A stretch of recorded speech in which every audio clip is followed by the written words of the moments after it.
7th মে ছিল ওর জন্মদিন। এত সুন্দর কেকটা বানিয়েছিলাম আমি আর পিসি। আর এনাকে দেখো কেক কেটে আগেই নিজে খেয়ে ফেললো। এখানে একটা জিনিস বলে রাখি, যেহেতু জন্মদিনের বাতি মঙ্গল কামনায় জ্বালানো হয় তাই নেভানো হয়নি। আর আমার তরফ থেকে এই গিফটটা ওকে জন্মদিন দিলাম।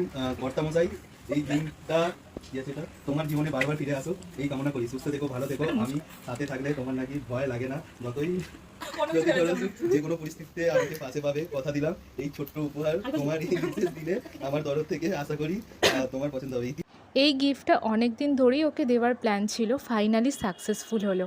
এটা একটা পিকচার যেখানে ওর বাবা, মা, ঠাকুমা, দাদু আর ও রয়েছে। ও তো ভীষণ খুশি হয়েছিল এটা দেখে। আমিও এটা ওকে দিতে পেরে ভীষণ স্যাটিসফাইড। তারপরই খাওয়া দাওয়া শুরু হলো। ফ্রায়েড রাইস আর চিকেন কষা দুটোই পিসি আর কাকিমা বানিয়েছিল। দারুণ হয়েছিল এক কথায়। শুধু দেখলে হবে, সাবস্ক্রাইব করতে হবে তো।